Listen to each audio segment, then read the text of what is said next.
बरोबर आहे का? त्याच्यावरून वेव्हलेंथ विचारलं तर वेव्हलेंथ सुद्धा काढता आली पाहिजे. राइट? क्लियर है क्या बात? मैं क्या बोल रहा हूँ?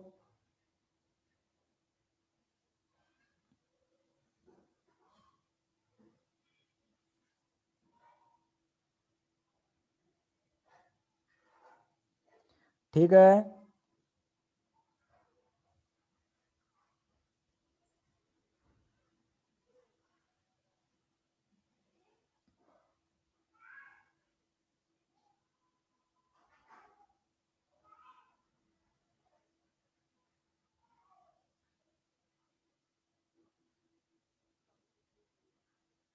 यस, ओके, ठीक है। अभी देखो इसमें वो जो दिया है ये शॉर्ट वाला फॉर्मूला माहिती है क्या आपको? ये जो 2 मिनट रुको, ये जो शॉर्ट वाला जो फॉर्मूला है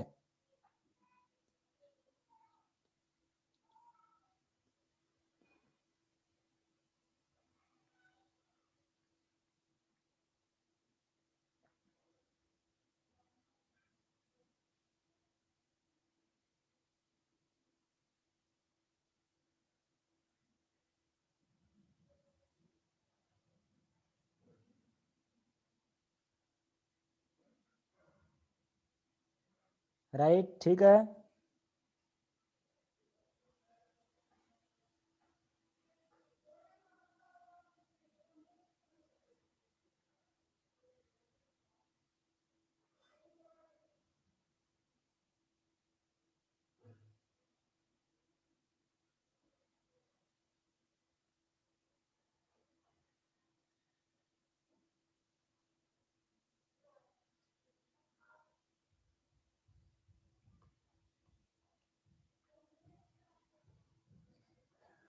Okay, see, now the next point is, can you see the screen?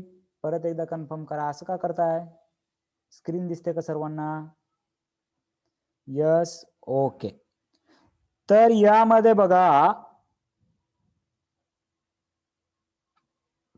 बघा, की जे हे इलेक्ट्रॉनिक इमिशन आहे, ते इलेक्ट्रॉनिक इमिशन कोणत्या कोणत्या केसेसमध्ये होतं बघा बरं.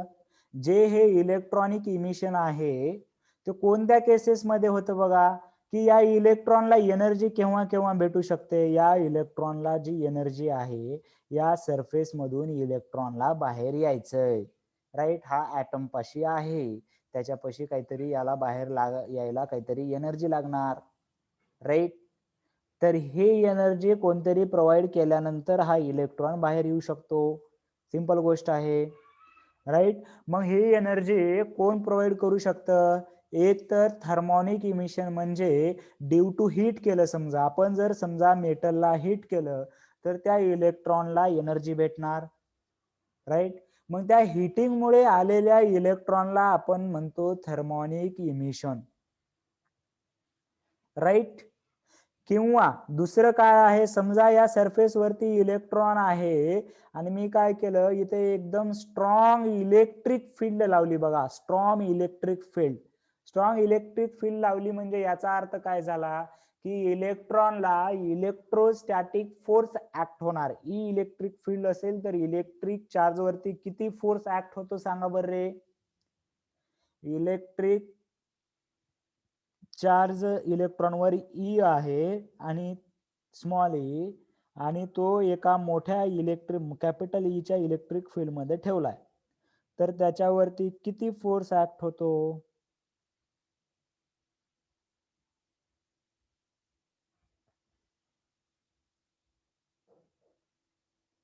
त्याच्यावरती किती फोर्स ऍक्ट होतो सांगा बरं. के Q1 Q2 बाय आर नाही रे बाळांनो, ई इंटू ई. चार्ज जर एखादा इलेक्ट्रिक फील्ड मध्ये असेल तर Q into E force act होतो का नाही त्याच्यावरती.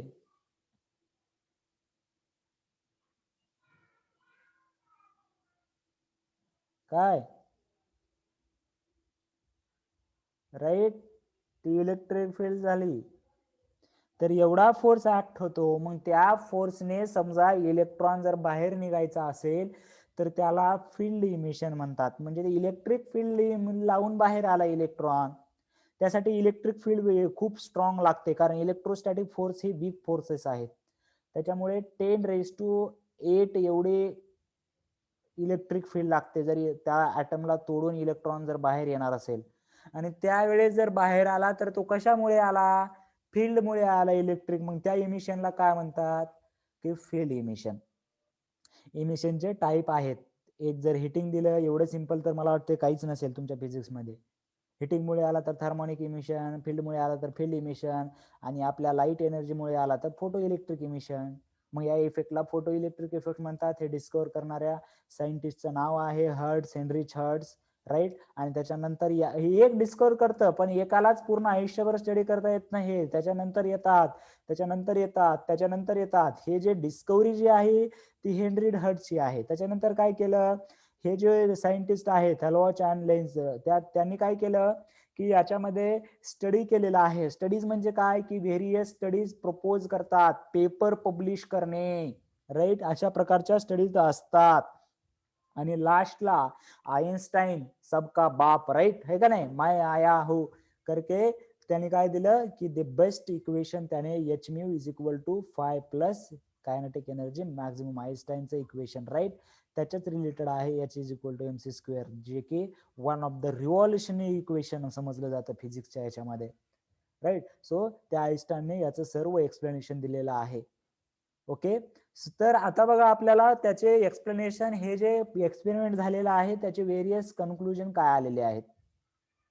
व्हेरियस कन्क्लुजन काय आलेले आहेत बघा. आता समजा या मेटल सरफेस वरती इथे इलेक्ट्रॉन आहेत आणि इथून मी लाईट टाकली याच्यावरती. आधी सुरुवातीला एवढी लाईट टाकली आणि त्याच्यानंतर समजा त्या लाईटची इंटेन्सिटी वाढवली. लाईटची इंटेन्सिटी वाढवणं म्हणजे काय सांगा रे मला आधी नेमकं. लाईटची इंटेन्सिटी वाढवणं म्हणजे काय आधी सांगा बरं मला नेमकं. लाईटची इंटेन्सिटी वाढवणं म्हणजे काय की मोर नंबर ऑफ लाईट पडतील याच्यावरती. बघा बरं, मोर नंबर ऑफ लाईट, लाईटची इंटेन्सिटी वाढवणं म्हणजे काय की याच्यावरती मोर नंबर ऑफ लाईट पडतील. मग सुरुवातीला 2 रेज होते, आता 4 रेज आहेत. म्हणजे हे 2 रेज 2 इलेक्ट्रॉन सोबत इंटरॅक्ट होते, 2 इलेक्ट्रॉन बाहेर येत होते. पण आता मी इंटेन्सिटी वाढवली, आता हे परत 2 रेज जे आहेत ते 2 इलेक्ट्रॉनला बाहेर काढतील. म्हणजे the light of intensity of the light when increases we saw the photo electric emission और नंबर ऑफ इलेक्ट्रॉन काय झाले, इन्क्रीज झाले. नंबर ऑफ इलेक्ट्रॉन इन्क्रीज झाले म्हणजेच त्याच्यातला करंटची व्हॅल्यू जी आहे ती वाढली. समजते का बघा. फ्रिक्वेन्सी नाही, इंटेन्सिटी वाढवणे म्हणजे फ्रिक्वेन्सी नाही. Very very common mistake made by student in this chapter. Frequency वेगळं आणि इंटेन्सिटी वेगळं. फ्रिक्वेन्सी म्हणजे पडते त्या लाईटचीच प्रॉपर्टी आहे फ्रिक्वेन्सी. आधी 10 हर्ट्झ न पडत होती तर आता 20 हर्ट्झ ने पडणार असं. पण जेव्हा इंटेन्सिटी वाढवली म्हणजे मोर नंबर ऑफ लाईट्स वाढवलं, मग फ्रिक्वेन्सी त्याची जी आधीची आहे तेवढीच असू शकते. बघा हे डोक्यात जाते का बघा बरं. ते फ्रिक्वेन्सीचा पण ग्राफ सांगतो, राईट.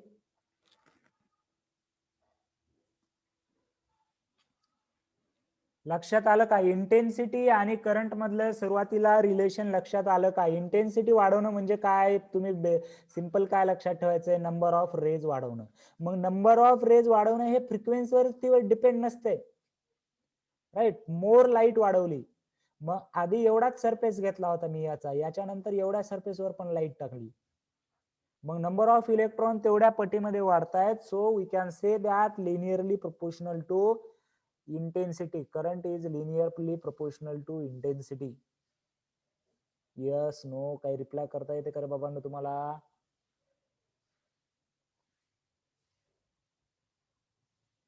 परत एकदा बघा, जर समजत नसेल तर इंटेन्सिटी म्हणजे काय आहे बाळांनो. एका लाईट मधून किती रेज पास होतात. एक आपल्याकडे एवढा तुकडा आहे. आधी समजा इंटेन्सिटी 2 होती, तर 2 इंटेन्सिटी मध्ये आपल्याला माहिती आहे की एका इलेक्ट्रॉनला एक लाईट लागते, एक फोटॉन लागतो. मग इंटेन्सिटी वाढवली की नंबर ऑफ फोटॉन्स त्याच्यामध्ये जास्त असतील, मग हे इकडल्या इलेक्ट्रॉन सोबत इंटरॅक्ट होतील, मग जास्त इलेक्ट्रॉन बाहेर येतील. जास्त इलेक्ट्रॉन बाहेर आला म्हणजेच करंट वाढला का रे बद्यानो. मला कंटिन्यू बोलून बोलून माझं नरड सुचलं, पण तुम्हाला कधी सुचणार काय माहिती.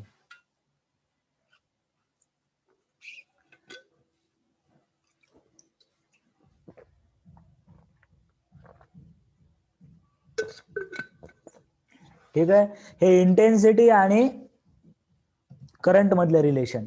मग त्याच्या खाली बघा कोणतं रिलेशन दिलंय, फ्रिक्वेन्सी. फ्रिक्वेन्सी सोबत काय होतं बघा, फ्रिक्वेन्सी सोबत काय होतं बघा, की समजा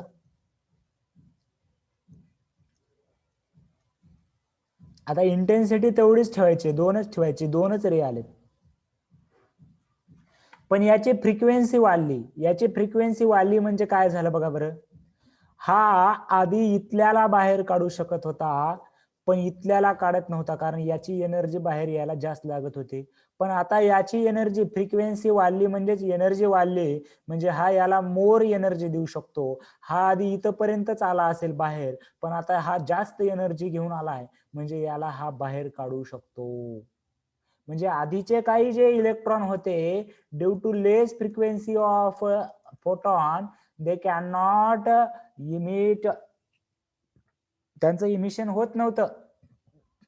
पण जेव्हा आपण फ्रिक्वेन्सी वाढवलं तेव्हा इथला इलेक्ट्रॉन बाहेर आला. पण असं कधीपर्यंत होणार आहे, समजा इथले सर्व इलेक्ट्रॉन बाहेर आले, याच्या पुढे करंट वाढू शकतो का. किती फ्रिक्वेन्सी वाढली, इथले सर्व इलेक्ट्रॉन तर बाहेर आलेत, मग एका लिमिटच्या पुढे करंट वाढू शकतो का. एका लिमिटच्या पुढे करंट वाढू शकतो का. बघा हा ग्राफ आपल्याला स्टडी करून घ्यायचा आहे. इकडे आहे फ्रिक्वेन्सी, इकडे आहे करंट, राईट. तर याच्यामध्ये के फ्रिक्वेन्सी जेव्हा मी 0 पासून वाढवत गेली, समजा या मेटलचं वर्क फंक्शन किंवा थ्रेशोल्ड फ्रिक्वेन्सी काहीतरी 3 आहे असं समजूया. म्हणजे 3 इलेक्ट्रॉन टाकले की या सरफेसवरचा इलेक्ट्रॉन बाहेर येतो, असाच अर्थ झाला. मग मी जेव्हा फ्रिक्वेन्सी 1 टाकतो तेव्हा किती इलेक्ट्रॉन बाहेर येतील सांगा बरं. किती इलेक्ट्रॉन बाहेर येतील. मी जेव्हा फ्रिक्वेन्सी 1 फ्रिक्वेन्सी टाकतो, त्याचं युनिट द्या सोडून, कोणीच बाहेर येणार नाही, कारण मिनिमम किती लागणारी, 3 लागणारी. म्हणजे 1 फ्रिक्वेन्सीला आपल्याला करंट 0च भेटला, करंटच आला नाही. परत मी फ्रिक्वेन्सी 2 वाढवली, 2 केली, पडणाऱ्या लाईटची फ्रिक्वेन्सी 2 केली, तर किती इलेक्ट्रॉन बाहेर येतील. पडणाऱ्या फ्रिक्वेन्सीची लाईट मी फ्रिक्वेन्सी 2 केली, तर किती बाहेर पडतील. काहीच नाही पडणार, कारण फ्रिक्वेन्सी 3 आहे. समजत नाहीये का अंजली, काय होतंय.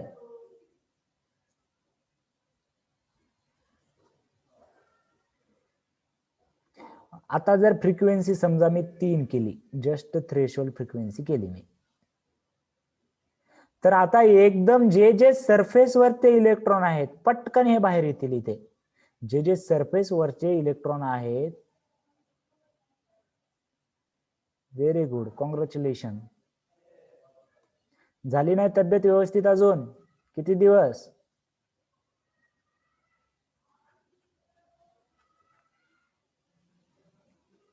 चला व्यवस्थित रिकवर होगा पटकन आणि अभ्यासाला लागा पटकन.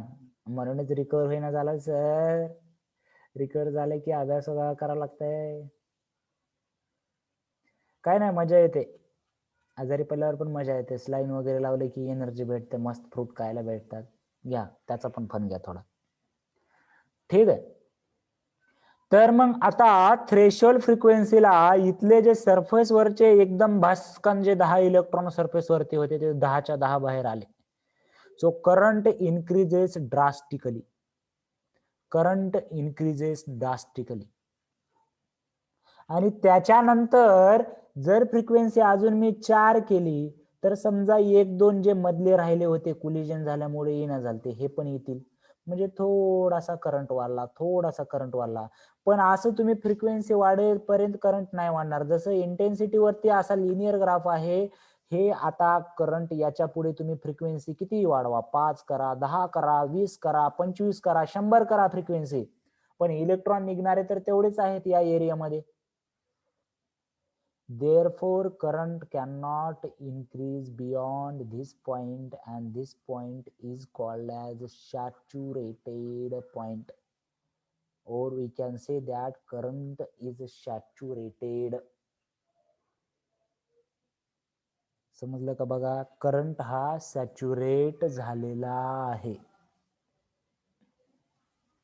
राईट. मग जर तुम्हाला एमसीक्यू मध्ये जर असा प्रश्न विचारला असेल की याच्यामध्ये की electric current increases due to, म्हणजे बघा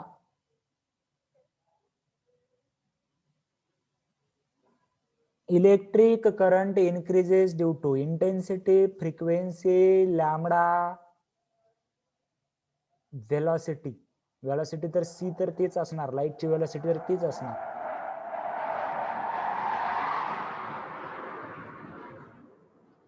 हे मान गेलं बाबा. कोणाचं होतं काय माहिती, वरून गेलं असं. तर याचा ऑप्शन करेक्ट काय येणार? Intensity. Because current is not depend upon frequency beyond certain limit. हा, थ्रेशोल्ड फ्रिक्वेन्सीच्या पुढे पाहिजे फ्रिक्वेन्सी, आणि ते पण थोड्याच वेळासाठी थोडस वाढतं करंट. त्याच्या पुढे सुद्धा डिपेंड नाही, त्याच्या आधी सुद्धा डिपेंड नाही. So we can not say the photo electric current, याला फोटो इलेक्ट्रिक करंट म्हणतात, is depend upon the frequency beyond a certain range in specific range. आणि या वेळेसच्या नीटच्या परीक्षेमध्ये एक क्वेश्चन होता, या वेळेसच्या नीटच्या परीक्षेमध्ये क्वेश्चन होता की सर्टन मेटल हॅज काहीतरी, मी एक्झॅक्ट नंबर माहिती नाहीत, मी तुम्हाला उगाच टिपिकल क्वेश्चन सांगतोय. सर्टन मेटल हॅज काहीतरी point, sorry, 1 electron volt as work function. 1 electron volt has 1 work function.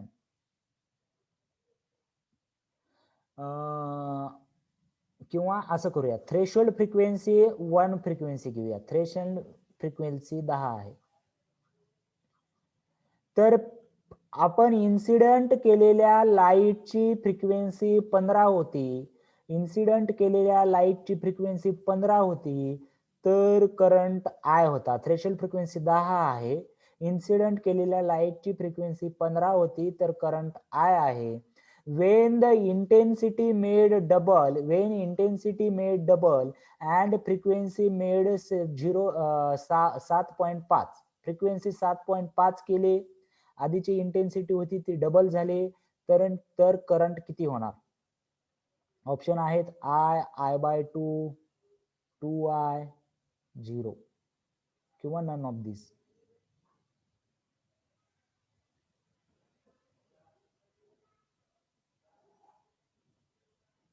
अशा टाइप मध्ये क्वेश्चन आहे, एक्झॅक्ट सेम नाही, पण मी सांगतो तुम्हाला याच्यामध्ये मिस्टेक काय होते. उत्तर देण्याचा प्रयत्न करणारे कोणी?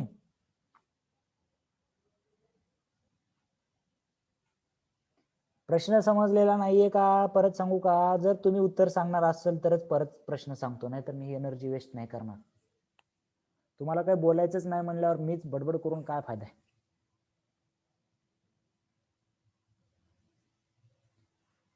बघा, थ्रेशोल्ड फ्रिक्वेन्सी 10 होती, इन्सिडेंट लाईटची फ्रिक्वेन्सी 15 आहे, तेव्हा करंट आय होता. तर आता इन्सिडेंट फ्रिक्वेन्सी 7.5 केली तर करंट किती असणार एवढंच सांगा मला. आय 2i I/2 0, एवढाच प्रश्न आहे तुम्हाला. तुम्हाला वाटते ना नीट लई अवघड आहे, पेपर यावेळेस सोपा आला, पुढच्या वेळेस अवघड आलं तर काय होईल, अशीच अवघड येणार क्वेश्चन. हे जर अवघड वाटत असेल तर तुमच्यासाठी नीट खूप अवघड आहे.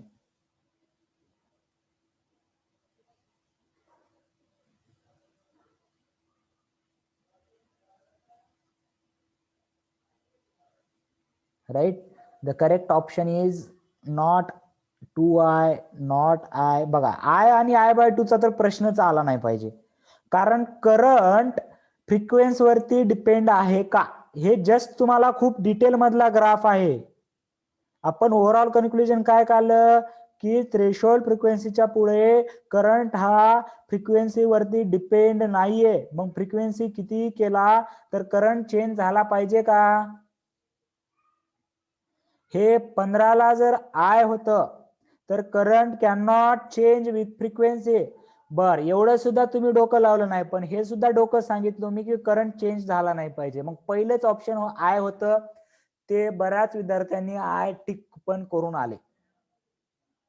कारण प्रेशर असतं, एन्झायटी असते, तिथं प्रेशरच्या पुढे असं दबाव असतो, घरच्यांनी टेटस्कोप आधीच घेऊन ठेवलेला असतो, आपण काहीतरी मोबाईलची ऑर्डर देऊन ठेवलेली असते. अशा सर्व प्रेशर खाली आपण एक्झामला देतो, तेव्हा तुमचा परफॉर्मन्स 100% कमी होणार, लक्षात घ्या. जेवढं तुम्ही फायनल पेपरला फ्रेश जाचाल तेवढा तुमचा परफॉर्मन्स वाढणार आहे.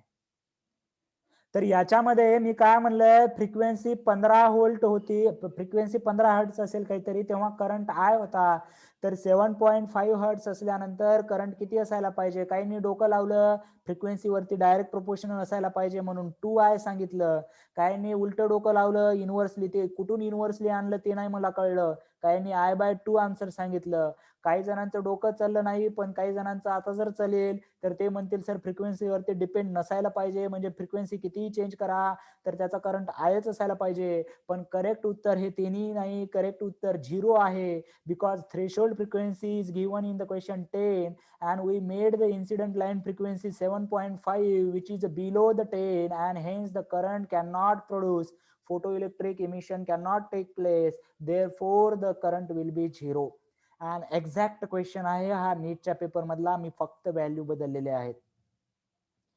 सो जी काही तयारी करायचं आहे सर्व तुमच्या आता, ते तुम्हाला काही एक्सक्युजेस नाहीये. तुमचं लेक्चर आहे, पेपर हार्ड आहे, पुस्तक आहेत ना, काय काय काय फालताड आहात सगळे.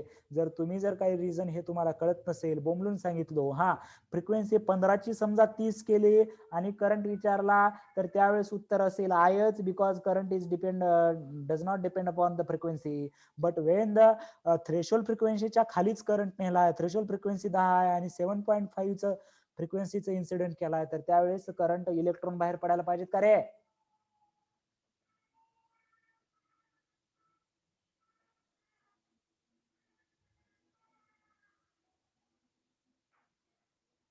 Right. So the correct answer is 0. सो याच्यामध्ये, हो याच्यामध्ये बघा की याच्यामध्ये फायनल ऑप्शन काय असायला पाहिजे? फायनल ऑप्शन जे असायला पाहिजे ते ऑप्शन डी असायला पाहिजे, current is not depend upon the frequency. बर, याच जागी जर हा जर क्वेश्चन तुम्हाला अशा पद्धतीने विचारला असेल तर, याच जागी तुम्हाला जर हा क्वेश्चन अशा पद्धतीने विचारला असेल, suppose the threshold frequency is as it is 10 and the light is intensity of the light is incident is I, then current समजा इंटेन्सिटीला आपण काय घेऊया आय एन घेऊया I N. So intensity I N ला समजा करंट आय असेल, intensity I N ला जर करंट आय असेल तर इंटेन्सिटी समजा दुप्पट केली आहे, इंटेन्सिटी जर दुप्पट केली आहे, इंटेन्सिटी जर दुप्पट केली आहे तर तेव्हा करंट किती होणार, तेव्हा करंट किती होणार, तेव्हा करंट किती होणार, राईट 2I होणार, right. Provided that frequency does not change, frequency त्याच रेंज मध्ये आहे, provided that frequency does not change, frequency तीच आहे म्हणजे अबाव थ्रेशोल्ड आहे, राईट, अबाव थ्रेशोल्ड आहे, राईट. तर मग इंटेन्सिटी जर डबल झाली तर करंट सुद्धा डबल व्हायला पाहिजे, इंटेन्सिटी हाफ झाली तर करंट सुद्धा हाफ व्हायला पाहिजे. मात्र फ्रिक्वेन्सीचा चेंज वर मात्र तुम्ही लक्ष ठेवायला पाहिजे, फ्रिक्वेन्सी अबाव थ्रेशोल्ड फ्रिक्वेन्सी असली पाहिजे, राईट. आणि वेवलेंथ रे, वेवलेंथ कशी असली पाहिजे, कुठे